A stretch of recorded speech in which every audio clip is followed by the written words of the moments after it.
So my typical driver club head speed is like 111, 112. Let's see if I can do a normal kind of driver.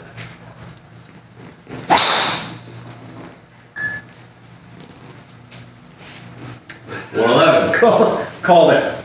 Not bad. So we're not capturing this live, unfortunately. We did the actual increase in speed off camera, but we thought we'd replicate. Okay, typical golf swing, 111. The problem is that my 7-iron is like 95, right? So there's something that's missing in the driver. Yeah, we should see a bigger jump in the driver speed. Okay. Yep. So the cue that Sasho gave me to hit it farther is to have the backswing faster. Where does that come from? Yeah, so even though it's a simple cue with not much mechanical thoughts, the breakdown of the physics would be, we want as much club head speed as we can get. There's going to be a 100% correlation between the amount of kinetic energy, there's a big word, amount of kinetic energy in the club and club head speed. That's a mechanical relationship. Yeah. At the top of the backswing, we've got 0 kinetic energy, right? Yeah. So we want to change that kinetic energy of the club as much as possible during the downswing. You do that by doing work on the club. And you can do linear work and angular work. The big thing for you was linear work. So in order to do more linear work, it's going to have the highest correlation to kinetic energy anyway. In order to do linear work, it's the force you apply along the hand path, that average force during the downswing, and the length of the hand path. So if you increase the average force or you increase the length of the hand path, you get more club head speed.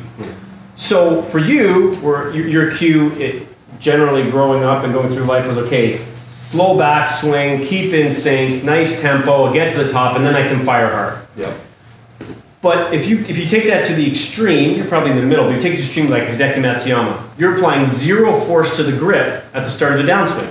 Right here. Yeah, you have a long pop. So it's going to take you time to build up force, which means you're going to travel along that hand path, and your average force is going to be lower than it could be. Yep. So by me saying to you, hey, I want you to take a faster backswing, that means that club is going to be moving with speed in the backswing direction. Yep. You need to start applying a big force to it to change its direction. So now, when you start the downswing, there's already a reasonably high level of force being applied to the grip, which means that average force over the length of the hand path is going to be greater.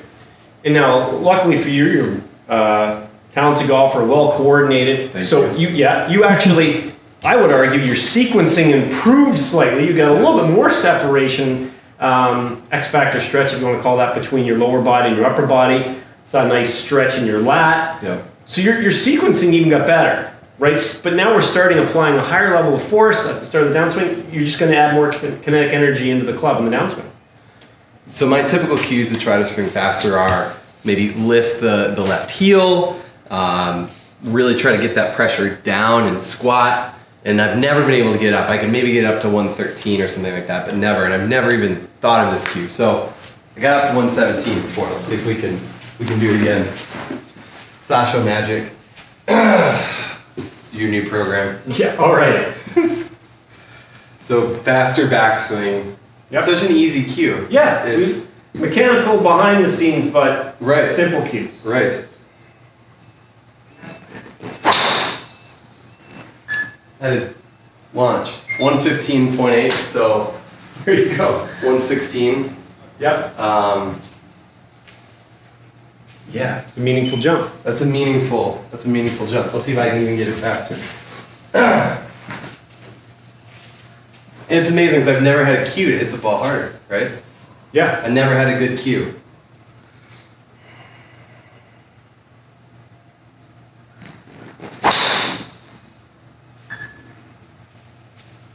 It's 16.5. There you go. It's pretty awesome. Physics, who knew? Well done. Cause and effect. Biomechanics in action. From a physics standpoint, it's pretty simple.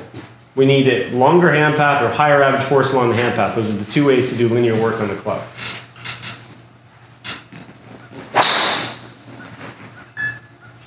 That's high. 119.3. Wow. I've never swung that fast in my life. I hit it badly, but Not that badly. no. That's crazy. Now, what you have to be careful of is that you don't start down too soon. You're going to lose a lot if you end up looking like Tony Finau. because you don't have his physical capabilities. Right. So you still have to swing fast and finish allow that to slam into the finish position of your backswing. So you don't want, you start to pull back fast, right? Yep. Club gets to here, and then you yank it down. But you need to keep that speed and then keep that full turn. You want to make sure that club still has a lot of speed up here. Do you know what I mean? Okay. Yeah. Otherwise, you could get short, quick, and hit some pulls. Your club head speed's probably going to jump, but not as much as it could. Do you know what I'm saying? Yeah. No, okay. And you've been doing a great So job. warning sign to watch for, right? Like, so a month from now. Yeah, that you What start would to be get going wrong? you start to get shorter and shorter, and now you don't have time in the downswing to go through the normal body movements that you do, Yeah. and all of a sudden now you're struggling to find the face, right? Okay. You probably end up hitting pulls and the face stays shut.